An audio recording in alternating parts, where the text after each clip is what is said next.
Doctor विजय कुमार मिश्रा जी जो great leader है, जिनसे मैंने बहुत कुछ सीखा।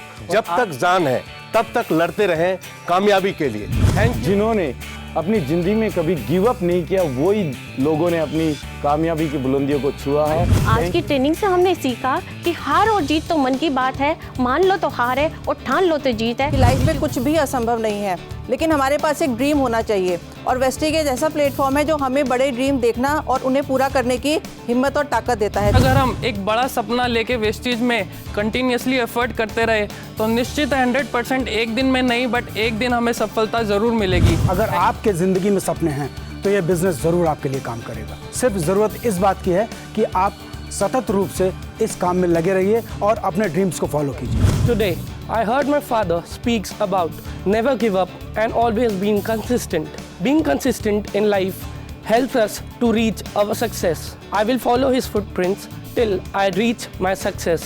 कामयाब होने के लिए सपनों का होना बहुत ही जरूरी है और उस सपनों को लेके हमेशा ही एक्साइटेड रहे, एनर्जेटिक रहे। सफलता एक दिन में नहीं मिलती, यदि ठान ली जाए तो एक दिन जरूर मिलती है। Thank you, wish you well.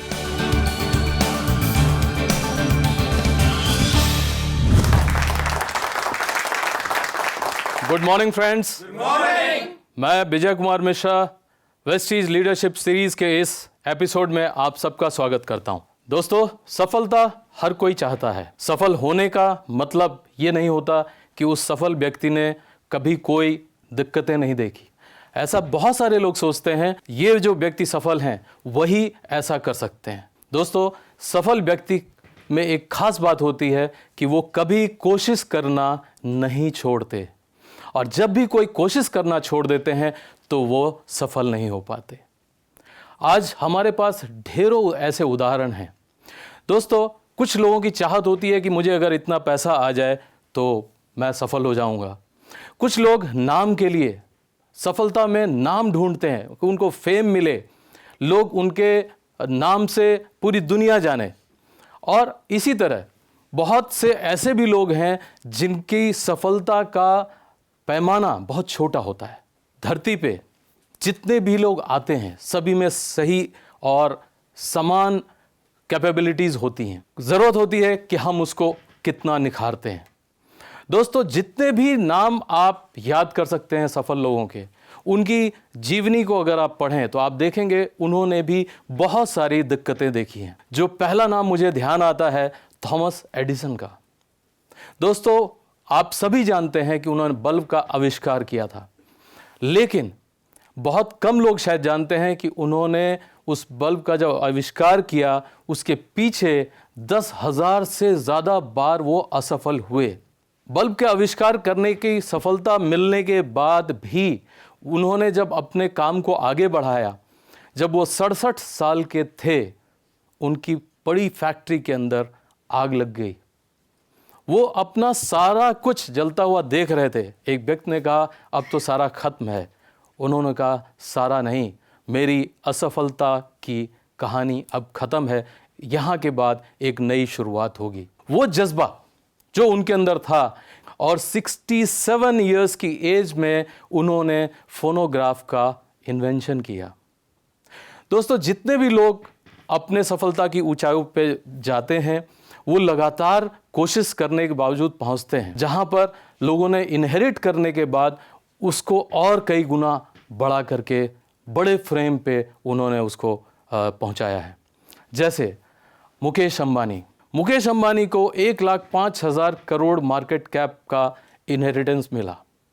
उनके पिता श्री धीरूभाई अंबानी ने 1,05,000 करोड़ की कंपनी उनके लिए छोड़ी, और आज अगर बात करें तो वो 6 लाख करोड़ से ज़्यादा की अकेली रिलायंस इंडस्ट्रीज़ उनके पास है। उन्होंने उसको पिछले लगभग 17 सालों में उसको 6 गुने से ज़्यादा बड़ा कर दिया। और फिर उन्हीं के भाई अनिल अंबानी, आप सभी जानते हैं कि उनकी स्थिति क्या है। तो इसलिए सफलता का जो सबसे बेसिक रिक्वायरमेंट है कि हमें लगातार कोशिश करनी चाहिए। मैं एक और व्यक्ति को जानता हूं हिंदुस्तान में ही, जिन्होंने अपने पिता के द्वारा स्थापित एक ब्रांड के अलावा एक ऐसे ब्रांड को टेक ओवर किया।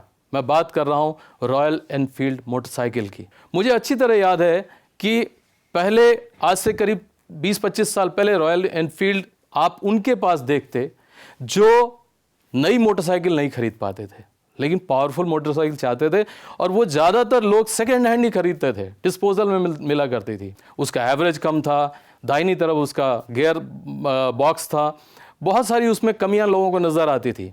लेकिन मिस्टर सिद्धार्थ लाल, जो कि आयशर मोटर्स के एमडी हैं, उन्होंने उस कंपनी को टेक ओवर किया, इनोवेट किया, और आज बुलेट मोटरसाइकिल ओन करना अपने में गर्व की बात है। सड़क पे लोग देखते हैं कि अरे, एनफील्ड मोटरसाइकिल के इतने सारे मॉडल्स हैं। आज आयशर मोटर्स को भी रॉयल एनफील्ड मोटरसाइकिल के लिए ही जाना जा रहा है। सफलता बहुत से लोग ऐसे भी हासिल करते हैं जब वो ऐसी दुश्वारियों का सामना करते हैं जो बहुत से लोग सोच भी नहीं सकते। मैं बात करता हूं अब एक ऐसे व्यक्ति की जिनकी स्टोरी मुझे बहुत ज़्यादा इंस्पायर करती है। मैं उनके स्टोरी से बहुत ज़्यादा अंदर से मोटिवेट होता रहता हूं। उनका नाम है कैरली टकास। हंगरी में पैदा हुए 21 जनवरी 1910 ईस्वी में। वो नेशनल लेवल के एक बहुत अच्छे शूटर थे, नेशनल चैंपियन थे, और उनका सपना था कि वो ओलंपिक्स में गोल्ड मेडल जीतें। उसके लिए वो लगातार तैयारी कर रहे थे। आर्मी ज्वाइन की उन्होंने, और 1936 के ओलंपिक्स में उनको पार्टिसिपेट करना था। दोस्तों, उनको एक बड़ा सेटबैक मिला जब उनको इन्फॉर्म किया गया कि ये पार्टिसिपेशन सिर्फ उनके लिए है जो कमीशन्ड अफसर हैं, और वो एक सार्जेंट थे। लेकिन कुछ समय बाद ये नियम बदले, उनको खुशी हुई, और 1940 के ओलंपिक्स में हिस्सा लेने के लिए फिर वो अपने को तैयार करने लगे। लेकिन एक आर्मी के ट्रेनिंग के दौरान उनके दाहिने हाथ में एक फॉल्टी ग्रेनेड एक्सप्लोड कर गया, जिसकी वजह से उनका वो हाथ जो उनको उस सफलता के लिए बहुत ज़रूरी था, वो ब्लो ऑफ कर गया। दोस्तों, और कोई होता तो शायद वो कोशिश छोड़ देता, लेकिन कैरोली ने हिम्मत नहीं हारी। उन्होंने फिर से कोशिश की, लेकिन फिर बदकिस्मती यहाँ पर उनके सामने आई। 1940 का ओलंपिक्स कैंसिल हो गया ड्यू टू वर्ल्ड वॉर। अब इनके सामने फिर 4 साल इंतज़ार करना था। प्रिपरेशन के साथ साथ उनकी उम्र भी बढ़ती जा रही थी। 1944 का ओलंपिक्स भी कैंसिल हो गया ड्यू टू वर्ल्ड वॉर 2। दोस्तों, शायद और कोई होता तो वो यहाँ पर अपनी कोशिश छोड़ देता कि मेरी उम्र ज़्यादा हो गई, लेकिन नहीं, टकास वो तैयार थे 1948 के ओलंपिक्स में हिस्सा लेने के लिए। अपनी पूरी तैयारी के साथ जब वो वहाँ पहुँचे, जो उस समय के बेस्ट माने जाते थे पिस्टल शूटर, उन्होंने उनके पास जाकर के पूछा कि आप यहाँ क्या कर रहे हैं, क्या हम लोगों की हौसला अफजाई के लिए आए हैं? उन्होंने कहा हाँ, साथ ही मैं आप लोगों से बहुत कुछ सीखूंगा और अपने को बेस्ट पिस्टल शूटर प्रूव करूंगा। ये स्पिरिट के साथ उन्होंने पार्टिसिपेट किया, और अपने उस बाएं हाथ से जिसको उन्होंने तैयार किया, अपने दाहिने हाथ के ख़त्म होने के बाद, उस बाएं हाथ से उन्होंने उस साल का 1948 का पहला गोल्ड मेडल हासिल किया। यही नहीं, उनका जज्बा इतना स्ट्रांग था कि उन्होंने 1952 के ओलंपिक्स में भी गोल्ड मेडल हासिल किया, जो आज तक रिकॉर्ड है कि कोई 25 मीटर पिस्टल शूटिंग में कोई भी ऐसा व्यक्ति नहीं हुआ जिन्होंने लगातार 2 बार गोल्ड मेडल लिया हो। दोस्तों, सफलता हासिल की जाती है, कहीं किसी को मिल नहीं सकती, ये कहीं दुकान पे नहीं मिलती। एक आम आदमी कई बार सफल होने के लिए सोच नहीं पाता। सफल होने के लिए मेरा मतलब है कि एक ऐसी ज़िंदगी अपने लिए, अपने परिवार के लिए वो बना पाए। वो सोचता है कि मेरी ज़िंदगी तो ऐसी रहेगी, मुझे किसी तरह अपने परिवार को कॉम्प्रोमाइज़ करके पाल लेना है अगर मेरे बच्चों ने कुछ बड़ा कर लिया तो बहुत अच्छी बात है, नहीं तो हमें तो ज़िंदगी को ऐसे ही काट देनी है जैसे हमें ज़िंदगी मिलती है। क्योंकि दोस्तों, कुछ अलग करने के लिए वो कैपेसिटी चाहिए या फिर उसको डेवलप किया जाता है। अगर एक सफलतम, चाहे वो पैसे के हिसाब से, चाहे वो नाम के हिसाब से, तो या तो हम कोई इन्वेंट करें, कुछ इनोवेट करें, या किसी इनोवेशन को फॉलो करें। मैंने अपनी लाइफ में जब प्रोफेशनल करियर की शुरुआत की तो मैंने केमिकल्स का बिजनेस शुरू किया। मेरे भी बहुत बड़े सपने थे और मैं उन सपनों को हासिल करना चाहता था। मुझे फॉर्चुनेटली एक ऐसा फील्ड मिला जहां मैंने शुरुआत से पैसे कमाना शुरू कर दिया। लेकिन एक टाइम आया जब हमारे उस बिजनेस में दिक्कतें आनी शुरू हुई। प्रॉफिटेबिलिटी कम हो रही थी, इन्वेस्टमेंट्स की रिक्वायरमेंट बढ़ रही थी। मुझे लगा मुझे कोई ऐसा काम करना चाहिए जो मुझे आगे की ज़िंदगी को प्लान्ड वे में करने में मदद कर सके। मेरी जो अपनी रिस्पॉन्सिबिलिटीज़ हैं, अपनी ड्यूटीज़ हैं टुवर्ड्स माय पेरेंट्स, मेरे बच्चों के प्रति, मेरी पत्नी के प्रति और फिर अल्टीमेटली समाज के प्रति, वो मैं कर पाऊँ। और जब मैं इसके बारे में सोचता था तो मुझे एक ज़रूरत दिखाई देती थी एक बड़ी आमदनी की, जो आमदनी धीरे धीरे मेरे उस व्यवसाय में घट रही थी। फिर मैं मल्टी लेवल मार्केटिंग के संपर्क में आया। मुझे यहाँ पर बहुत असीम संभावना दिखी और एक चीज़ दिखी जो मैं ढूंढ रहा था, टाइम फ्रीडम और फाइनेंशियल फ्रीडम। दोस्तों, ये दो टर्म तो मुझे उस टाइम पता नहीं था। ये टर्म्स तो मैंने जाना MLM में आकर के 2004 में। हम लोग एक रेस्टोरेंट में मिले। मैंने उनके द्वारा इंजीनियर्ड इस वेस्टीज के लाजवाब प्लान को वहाँ पर देखा, समझा। उस समय कंपनी का नाम भी डिसाइड नहीं हुआ था और मैंने अपने respected upline mister Ramesh Punani ji के साथ में इसको ज्वाइन किया और मैं इस काम को करने लग गया। दोस्तों, शुरुआत में हमारे पास किराए के भी पैसे नहीं होते थे, लेकिन हमें यह विश्वास था कि ये एक आम आदमी का बिजनेस है, मेरे जैसे व्यक्ति के लिए भी ये सफलता दिला सकता है। क्योंकि मेरे पास उस समय इवन किराया खर्च करने के लिए पैसे नहीं होते थे। मैं बच्चों की फ़ीस कभी टाइम से नहीं दे पाता था, लेट फीस के साथ देता था। लेकिन जैसे जैसे इस पे मैंने इस बिज़नेस को समझा, प्रोडक्ट्स को समझा, प्रमोट किया, मेरा एक नेटवर्क बनने लगा। मेरी सफलता की एक छोटी सी शुरुआत हुई और टर्निंग पॉइंट आया 11वें महीने में, जब मेरा 1 लाख प्लस का चेक आया। दोस्तों, वो जो 1 लाख प्लस का चेक था, उसने एक चीज़ को प्रूव कर दिया था मेरे लिए, कंपनी की विश्वसनीयता को प्रूव किया था और बाकी लोगों के लिए ये विश्वास पैदा कर दिया कि हाँ, इस बिजनेस में ये हो सकता है। दोस्तों, मैं बहुत ही विश्वास के साथ इसलिए आज मैं कहता हूं कि वेस्टीज जिसने समझ लिया वो हमेशा इस व्यवसाय को करेगा और जिसने इन प्रोडक्ट्स को समझ लिया वो हमेशा इन प्रोडक्ट्स को इस्तेमाल करेगा। ये बिजनेस हमारे लिए या हमारे जैसे लोगों के लिए, एक आम आदमी के लिए जो कोई नया इन्वेंशन नहीं कर सकते, सिंगर नहीं बन सकते, राइटर नहीं बन सकते, लेकिन अपने बड़े सपने को पूरा करना चाहते हैं और उसके लिए वो कुछ भी करने को तैयार हैं, कुछ भी, चाहे जितनी मेहनत लगे और चाहे जितनी असफलताएं उनके सामने में आए, वो डरने वालों में से नहीं है। ऐसे लोग इसमें निश्चित रूप से सफल होते रहे और अब आने वाले समय में ये सफलता की कोई लिमिट नहीं है। दोस्तों, ऐसा मैं इसलिए कह रहा हूँ क्योंकि यहाँ जो बिज़नेस हमें मिलता है करने के लिए, एक अवसर हमें मिलता है, वो ऑलमोस्ट रेडीमेड है। क्योंकि अगर हम इंडिविजुअली कोई भी बिज़नेस स्टार्ट करें तो उस बिज़नेस को करने के लिए हमें एक बहुत बड़ी पूंजी चाहिए होती है और मेरे ख्याल से बहुत से लोग जो बिज़नेस करने का ख्याल आने पर नेक्स्ट मोमेंट मना कर देते हैं या ये डिसाइड करते हैं कि यार हम तो बिजनेस नहीं कर सकते, उसका सबसे बड़ा कारण यही होता है कि उनके पास एक बड़ी पूंजी नहीं होती।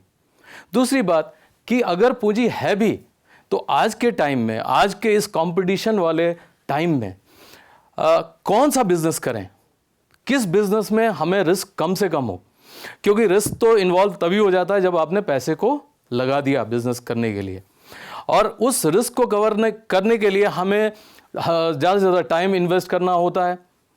एक रिस्क और होता है कि अगर हम उस काम को जानते नहीं, किसी को हायर करके हमने वो बिजनेस शुरू तो कर लिया, अब हमारी पूरी डिपेंडेबिलिटी उसके ऊपर हो जाती है कि अगर वो जब तक हमारे साथ में है तब तक तो हमारा बिजनेस चल रहा है जैसे तैसे, अगर एक दिन वो क्विट कर दे तो हम फिर वही स्क्वायर वन पे आ जाते हैं कि कहाँ पे अब क्या करें। एक अनसर्टन फ्यूचर उसको दिखाई देने लगता है। हमारे बिजनेस में एक बड़ा इन्वेस्टमेंट नहीं है, और आप सभी जानते हैं कि बड़ा इन्वेस्टमेंट नहीं होने के बावजूद भी इसमें एक बहुत बड़ा पोटेंशियल अर्निंग का अवसर मौजूद है। हमें उस अवसर को लेना है। दोस्तों, उसके बाद बहुत सारे प्रोडक्ट आए, वो प्रोडक्ट आए जो हमारी ज़रूरत के थे, हमें पता नहीं था, हमारे आसपास के लोगों को पता नहीं था।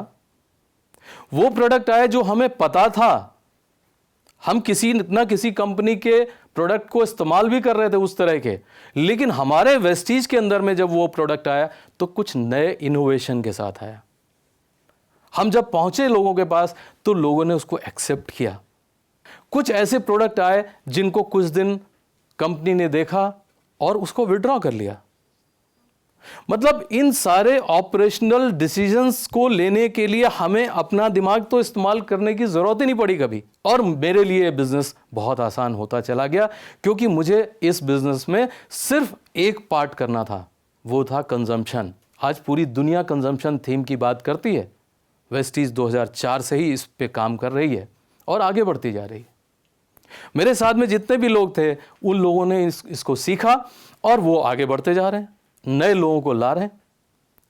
एक सबसे बड़ी बात जो मुझे दिखाई देती है जब मैं अपने पिछले समय को वापस देखता हूं कि क्या खास बात है वेस्टीज में कि हम कॉन्फिडेंटली किसी को भी कह देते हैं कि हमारे व्यवसाय में आप हमारे साथ शामिल हो सकते हैं, जबकि अन्य व्यवसाय में होता है लोग अपने बिजनेस सीक्रेट को छुपाते हैं। कोई आपको नहीं बताएगा कि ये सामान हम कहाँ से लाए, कितने का लाए, हम कितने में बेचते हैं, कितना प्रॉफिट लेते हैं। हमारे बिजनेस का एक ही सीक्रेट है कि कोई सीक्रेट नहीं है। हम सीक्रेट जितना ओपन रखते हैं हमारा बिजनेस उतना ही बड़ा होता चला जाता है, क्योंकि वेस्टीज एक ऐसा बिजनेस मॉडल है जहां पे बिजनेस कंपटीशन से नहीं कोऑपरेशन से होता है। हम अपने साथ के लोगों के साथ में उस कोऑपरेशन को बढ़ाते जाते हैं। एक और बड़ी खास बात जो सफलता हमें इतनी आसानी से मिलती है यहाँ पर, वो ये है कि यहाँ पर आपको कोई पहले का एक्सपीरियंस ना हो कोई बात नहीं। जहाँ पर फ्यूचरिस्टिक स्टेप्स बहुत समय से लिए जाते हैं।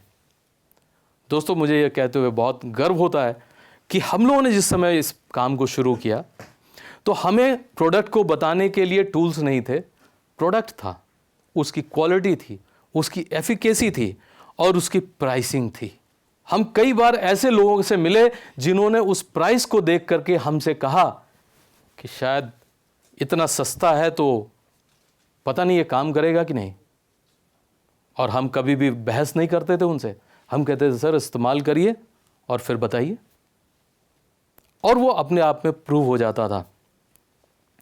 दोस्तों, वेस्टीज के प्रोडक्ट बोलते हैं, और जब आपके पास बिजनेस में ऐसा प्रोडक्ट हो तो क्या कहना। कंजम्पशन की बात करें तो आज इतने प्रोडक्ट वेस्टीज में हैं कि सुबह उठ के जो प्रोडक्ट आपको चाहिए और रात में सोते समय तक वो सब कुछ आपके पास है, और जो नहीं है वो आने वाले समय में आ जाएगा। इसी व्यवसाय से आप अपनी कैपेसिटी को बढ़ाइए और फिर उस बेहतरीन प्रोडक्ट को यूज़ करिए। दोस्तों, बहुत सारे ऐसे यंगस्टर्स हमारे साथ आए जिन्होंने कहा कि ये प्रोडक्ट की खासियत हमने जानी है, हम अपने पेरेंट्स को देना चाहते हैं, लेकिन हम कैसे दें? हम तो 5,000 रुपये की नौकरी करते हैं, तो महीने में ये 1,500-2 हज़ार के प्रोडक्ट हम कैसे लेंगे? और हमने उनको एक्सप्लेन किया कि इसी से कमाइए, इसी से आप इन प्रोडक्ट्स को यूज़ कराइए, अपने पेरेंट्स की और अपनी स्वास्थ्य संबंधी दिक्कतों को दूर करिए। और उन्होंने ऐसा किया। तो ऐसा बिजनेस मैंने जब समझा तो दिक्कतों के बाद भी मैंने कभी पीछे मुड़ के नहीं देखा, क्योंकि दिक्कतें मुझे पता थी कि कुछ दिन की होगी। आज मैं जब पीछे मुड़ के देखता हूँ मुझे याद आता है कि बगल में, मैं कानपुर में रहता हूँ और बगल में मेरे लखनऊ है, जहाँ पे उस जाने का आने का किराया मिला के 32 रुपये लगते थे। लेकिन मेरे पास कभी ऐसा नहीं होता था, कभी कभी जब मुझे वहाँ मीटिंग के लिए बुलाया जाता था तो मैं नहीं जा पाता था। फिर एक टाइम ऐसा है जब मैं आराम से बस से चला जाता था। बस में थोड़ा किराया ज़्यादा लगता था, लेकिन उसमें एडवांटेज ये होता, वापसी में मेरा घर हाईवे पे था तो मैं वहीं उतर जाता था। और फिर जिसकी चाहत थी मुझे कि मेरी अपनी कार हो, क्योंकि जब मैं बिना कार के था, बेकार था, तो उस टाइम हर मौसम का असर मेरे ऊपर होता था। और जब मैं बेकार नहीं रहा, मैंने कार खरीदी अपनी पहली 14वें महीने में, तो उसके बाद से मौसम का जो असर होता था मेरे से लगभग 1.5 फुट की दूरी पर रुक जाता था। मेरा काम करने का समय बढ़ गया। इस तरह की जो रुकावटें होती थी मौसम के चलते, वो सब ख़त्म हो गई। मेरे साथ में लोगों ने कार खरीदी, अपनी लाइफस्टाइल बदली। दोस्तों, आज मैं बहुत सारी जगह जाता हूँ जहाँ पे मैं ट्रेन से जाता हूँ और मुझे लेने के लिए लोग वहाँ पर खड़े रहते हैं अपनी अपनी कारों में। लोग कहते हैं मेरे साथ चलिए, कोई कहता है मेरे साथ चलिए। दोस्तों, जब आप किसी भी व्यक्ति से बात करिए तो काम के बीच में अगर उसको छुट्टियों की बात करिए तो एक आज के टाइम में रेडीमेड जवाब आता है, टाइम नहीं है, टाइम नहीं है। मैं आज जिस चीज़ को आप लोगों से शेयर करना चाहता हूँ उसका मुख्य यही है कि यहाँ भी सफलता सिर्फ उन्हीं को मिलती है जो लगातार सफलता के लिए काम कर रहे होते हैं। ये मैंने जितनी भी आसानियाँ आपको गिनाई हैं, ये आसानियाँ किसी को थोड़ी देर से आए या किसी को थोड़ी जल्दी आ जाए। इन आसानियों को आप लेके अपने इस यूनिक बिजनेस के पावर को बढ़ा सकते हैं। आपको इन आसानियों को लोगों तक पहुंचाना है, उनको सिखाना है, तैयार करना है, और उनकी भी दिक्कतें दूर हो रही हैं और आप भी सफल हो रहे हैं। बहुत अच्छा लगता है ये बताते हुए कि मेरे नेटवर्क में आज इतने लोग 1 लाख रुपए से ज़्यादा कमा रहे हैं। मेरे नेटवर्क में इतने लोग हैं जो अपनी कार से चलते हैं। मेरे नेटवर्क में इतने लोग हैं जो फॉरेन ट्रिप्स कर चुके हैं। गर्व होता है। और जब आप अपने नेटवर्क के लोगों से, ऐसे लोगों से मिलते हैं, आज भी यहाँ पर कुछ लोग ऐसे हैं जो जब बहुत वो सफलता की ऊंचाइयों पे थे, मैं पहली बार उनसे मिला। वो नेटवर्क में हमारे साथ में आ चुके थे कई साल पहले, लेकिन हमारा उनका सामना नहीं हुआ था, हम नाम भी नहीं जानते थे। तो कितना यूनिक फीचर है इस बिज़नेस का कि आप सफलता की पहली सीढ़ी पे कदम रखते हैं, लोग आपको फॉलो करते हैं, आप जैसे जैसे बढ़ रहे हैं एक प्रेसिडेंस कायम करते हैं, लोग उन पे चलते हुए एक बड़ी सफलता की तरफ बढ़ते चले जाते हैं। दोस्तों, ऐसा नहीं है कि हमारे इस बिज़नेस में लोग असफल नहीं होते, लेकिन यहाँ पे कोई भी ऐसी स्थिति नहीं है जहाँ पे वो असफलता की स्थिति परमानेंट हो जाए। उसका सिर्फ एक और एक कारण है, यहाँ पे कहीं भी कोई रिजेक्शंस नहीं है। और जहाँ पे रिजेक्शंस नहीं हो तो आप समझ लीजिए क्या होता है, एक्सेप्टेंस। दोस्तों, हमारे इस बिजनेस में एक चीज़ नहीं है कि लोग सपने देखने से डरते नहीं। आम जिंदगी में लोग सपने देखने से डरते हैं क्योंकि उनको डर होता है कि कहीं हम असफल हो गए तो। हमारे बिजनेस में तो लोग आते हैं और सपने देखते हैं और उसको अनाउंस करते हैं। और ये मेरा अपना एक्सपीरियंस है। मैंने अपने साथ के बहुत सारे सफल लोगों को देखा है जिनके सपने बड़े फ्रेम पे प्रूव हुए हैं, बड़े फ्रेम पे सच हुए हैं। दोस्तों, मैं जब पढ़ता था और मैं भी सभी लोगों की तरह मैं ऐसा सोचता था कि अब पढ़ाई मेरी ख़त्म होगी तो कहीं नौकरी कर लेंगे। फिर नौकरी से मेरा थोड़ा सा डेविएशन हुआ तो हमने सोचा कि नहीं, नौकरी नहीं करेंगे, बिजनेस करेंगे। तो बिजनेस कैसा करेंगे? तो ऑब्वियसली कमाई अच्छी हो, ऐसा सोचते थे। तो मैं सोचता था कि मैं कानपुर में नाश्ता करूं, दिन का खाना दिल्ली में और रात का खाना और सोना जो है बम्बई में करूं, इस तरह की मेरी ज़िंदगी हो तो मज़ा आ जाएगा। तो खैर, शहरों में तो कई बार हुआ, जब वेस्टीज में आए और ख़ास करके कार खरीद ली तो कई बार 2 और 3 शहर एक दिन में हमने किया। लेकिन एक बार जब मैं पहली बार यूरोप ट्रिप पे गया अपनी वाइफ के साथ, और वहाँ पर मैंने एम्स्टर्डम में मतलब हॉलैंड में नाश्ता किया। दिन का खाना मैंने बेल्जियम में खाया और रात का खाना फ्रांस में खाया। मैं तो 3 शहर सोचता था, 3 कंट्रीज़ हो गई मेरे लिए एक दिन के अंदर। तो दोस्तों, हमेशा कहा जाता है, बड़े बड़े सक्सेसफुल लोगों ने कहा है कि जो सबसे कठिन काम है वो है सोचना। बड़ा सोचिए, बड़े सपने देखिए, और वेस्टीज की सफलता, जो मैं कहता हूं कि एक गारंटेड सफलता है अगर आप निरंतरता के साथ काम करते हैं। और जो बाकी चीज़ें चाहिए वो आपको हर कोई देने के लिए तैयार है। और इसीलिए मैं कहता हूं कि ये बिज़नेस बहुत आसान है और हर एक के लिए है। जो भी इसको सीख के करेगा वो निश्चित रूप से सफलता पाएगा। और आज जब मैं इस सफलता के उस टॉपिक को आपके साथ शेयर कर रहा हूँ तो मेरे ख्याल से आप सारे लोग इस बात से सहमत होंगे कि अगर लगातार कोशिश की जाए तो हम सारे लोग ज़िंदगी में ना ही सिर्फ अपने लिए, अपने आसपास जिनको हम जानते हैं, जिनको हम नहीं जानते हैं, उन सब के लिए एक ऐसा रास्ता तैयार कर सकते हैं कि जो उन्हें सफलता की राह पे ले जाए। Thank you very much. Wish you wealth.